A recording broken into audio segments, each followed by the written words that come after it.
কেইবাদিনো বিভিন্ন ধৰণৰ মন্তব্য কৰিছে ৰাইজে আচলতে কি পাইছে চাওক আজিতো মোটামুটি তাৰমানে আজি মোটামুটি ছমাহ মানৰ পৰা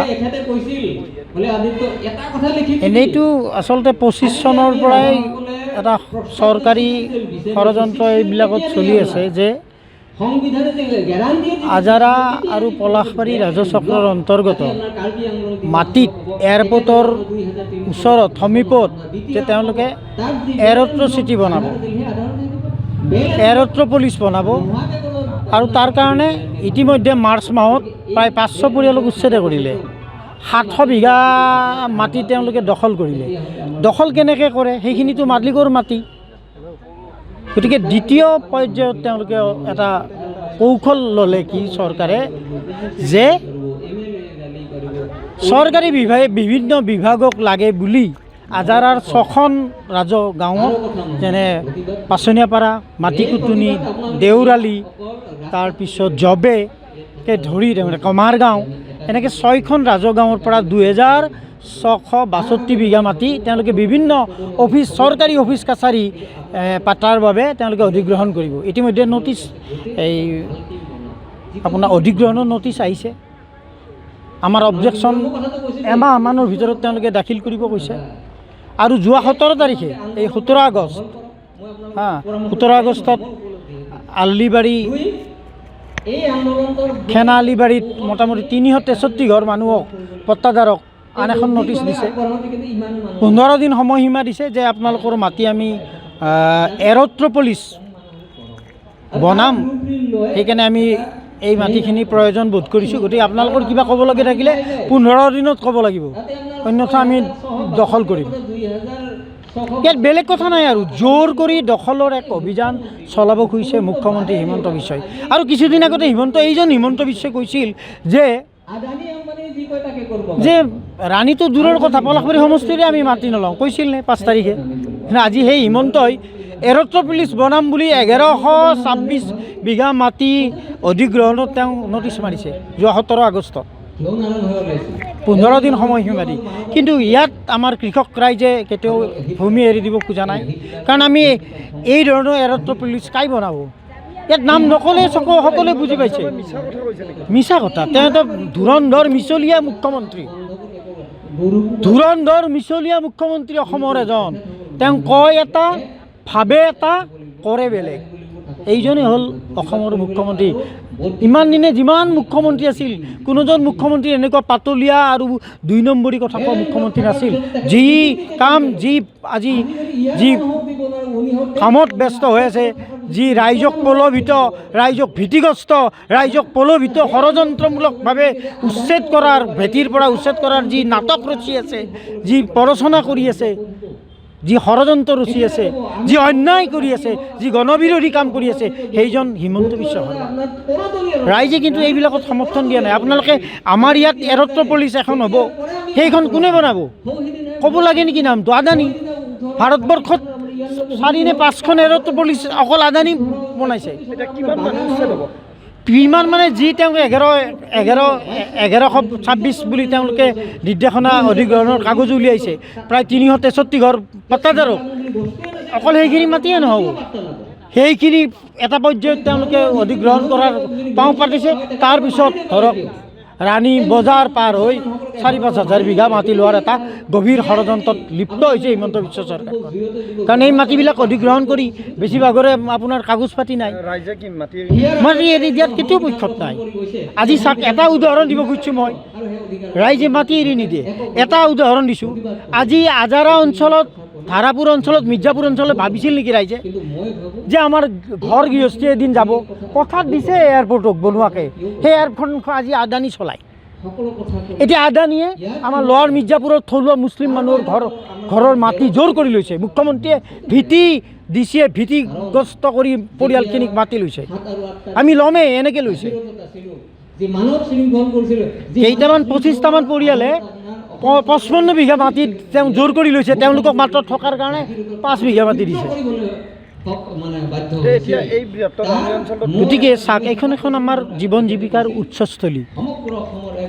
এটা কথা মই ক'ব খুজিছোঁ আপোনালোকৰ জৰিয়তে মুখ্যমন্ত্ৰী হিমন্ত বিশ্ব শৰ্মাক, যে তোমালোকে অফিচ কাছাৰী বনাবা, তোমালোকৰ অফিচৰতো চৰকাৰী মাটি নাই অসমত।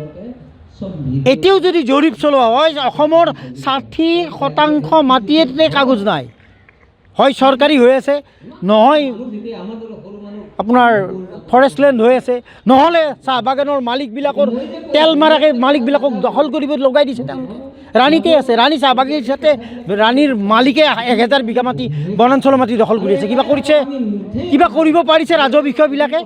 কিয় নকৰা? এতিয়া থলুৱাৰ মাটি যি ভাত ঘাম তেজ ঘাম বিনিময়ত তেওঁলোকে এসাঁজ ভাত খাই আছে, সেই মাটিত তোমাৰ চকু কিয়?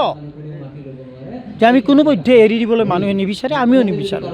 কাৰণ আজি এটা কথা ক'ব খুজিছোঁ হিমন্ত বিশ্ব শৰ্মাক, তেওঁ আজি 1000 বিঘা মাটিৰ মালিক, 2 নম্বৰী 1 নম্বৰী টকাৰে আজ্জা মাটি তেওঁ সম্পত্তি গঢ়ি লৈছে। কিন্তু আমি কি কৰিম? আমাৰ ল'ৰা ছোৱালী কি কৰি খাব? আজি হয়তো মই মাটি বিকিলে 50 লাখ টকা পাম 2 বিঘা মাটিত, কিন্তু সেই 50 লাখ টকা ঘৰ অভাৱ অভিযোগ বেমাৰ শেষ হ'ব, মোৰ ল'ৰা ছোৱালী ক'ত খাব? সেই মাটিত কি আদানী খেতি কৰি থাকিব, বিলাস কৰি থাকিব, ইণ্ডাষ্ট্ৰি কৰি থাকিব, প্ৰজন্মৰ পিছত প্ৰজন্মই আদানীয়ে টকা লৈ থাকিব, আৰু আমাৰ ল'ৰা ছোৱালীয়ে দূৰৰ পৰা বিল্ডিং কেইটা চাই সেই ঢুকি থাকিব লাগিব। আৰু এই অৱস্থা কৰাৰ বাবে অসমীয়াক থলুৱাক পেটে ভাতে মাৰাৰ কাৰণে ষড়যন্ত্ৰ হৈছে শাসকৰূপী হিমন্ত বিশ্ব বিজেপি চৰকাৰখনে। ইয়াৰ আমি তীব্ৰ বিৰোধ কৰোঁ, যাতে থলুৱাৰ এবিঘা মাটিও তেওঁ দখলৰ অভিযান নচলাই আদানী আম্বানী স্বাৰ্থত। আৰু তোমালোক চৰকাৰী মাটিতে অফিচ বনোৱা, পাট্টাদাৰৰ মাটিত কিয় হাত দিছা? কোনো আইনত নাই, কোনো ভূমি আইনত নাই যে অফিচ কাছাৰী বনোৱাৰ নামত জৰুৰীভাৱে কৃষকৰ মাটি পাট্টাদাৰৰ মাটি কাঢ়ি ল'ব পাৰে, কোনো আইনত নাই। এই বেআইনীভাৱে তুমি মাটি কিয় কাঢ়ি ল'ব? আমি ধিক্কাৰ জনাইছোঁ চৰকাৰৰ এই জনবিৰোধী নীতি। বিষয়টো মানে এনেকুৱা ধৰণৰ, আমাৰ এই আগতে আমাৰ এইটো আছিল আপোনাৰ পশ্চিম গুৱাহাটী সমষ্টি, তাৰপিছত এতিয়া যিহেতুকে মুখ্যমন্ত্ৰীৰ সমষ্টি হৈছে জালুকবাৰী, আৰু আমি জালুকবাৰীৰে বাসিন্দা, স্থানীয় বাসিন্দা, আমি বঙৰা পাচনীয়া পাৰা অঞ্চলৰ বাসিন্দা হয়। হ'লে কথাটো হ'ল এনেকুৱা, আমাৰ ইয়াতে নটিচ আহিলে 2বাৰ 3বাৰে আহিলে, তাৰ আগত উচ্ছেদো হৈ গ'ল কিছু মাটিত, আমাৰ সেইটোলৈ ক'ব লগা নাই। কিন্তু কথাটো হ'ল এতিয়া আমাৰ পথাৰৰ মাটিবিলাক তেওঁলোকে অধিগ্ৰহণ কৰিব ওলাইছে, আৰু প্ৰায় মোটামুটি আপোনাৰ 3000 মান বিঘাত ইতিমধ্যে মানে তেওঁলোকে লোৱাৰ জোৰজা চলাইছে।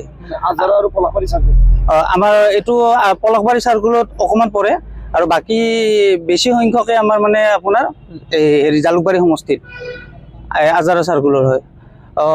ইয়াতে আমাৰ বেছিভাগ মানে কি হয়, কৃষক আছে, আৰু কৃষকখিনিৰ যদি মাটিখিনি কাঢ়ি লোৱা হয়, তেনেহ'লে তেওঁলোকে খাব কি, থাকিব কি, বা কৰিব কি? আজিকালিতো চাকৰি বাকৰি নাই ল'ৰা ছোৱালীৰ, তো তেনেস্থলত আমাৰ ইয়াৰে যিখিনি যুৱক আছে বা কৃষক আছে, তেওঁলোকে বহুত কষ্টৰে ইয়াতে খেতি বাতি কৰি আছে। জলসিঞ্চনৰ ব্যৱস্থাটো ঠিক তেনেকুৱা ইমান এটা সুচল নহয় আমাৰ ইয়াত, কিন্তু যিহেতুকে আমাৰ এই মেঘালয়ৰ পৰা পানী আহে এটা আপোনাৰ পাহাৰৰ পৰা, সেই পানীটো অহাৰ ফলত এতিয়া যিটো হাইৱে হৈছে, হাইৱেটো অহাৰ বিনিময়ত আজি আমি ধৰক 30-35 বছৰ বয়স হ'ল আমাৰ, আৰু কেতিয়ালৈকে আমি এনেকুৱা হেৰি দেখা নাছিলোঁ বানপানী।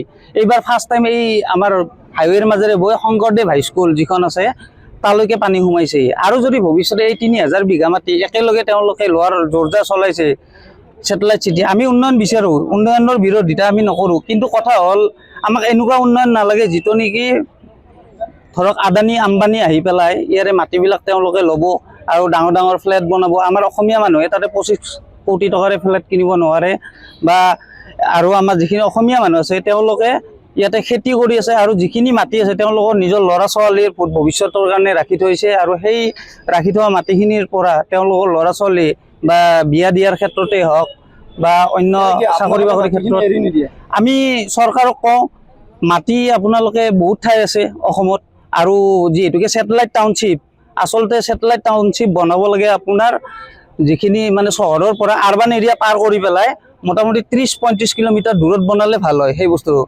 আমাৰ এইবিলাক এনেও উন্নত ঠাই, আৰু আৰবান এৰিয়াত ইমানখিনি উন্নয়ন কৰিব লগা নাই একো। আৰু মই ভাবোঁ আমাৰ ইয়াৰে কৃষকখিনিৰ মানে মনৰ কথাখিনি কৈছোঁ, তেওঁলোকে মাটিখিনি এৰি দিয়াত নাই। কাৰণ ইয়াতে প্ৰায়ভাগ মাটিতে আপোনাৰ অলৰেডি আমি 443 বিঘা মাটি আমি আছাম ৰাইফলক দিলোঁ, 2004 চনতে দিয়া হৈছিল। আমি স্ব-ইচ্ছাই দিছিলোঁ, কাৰণ চৰকাৰক লাগে আমি জানো।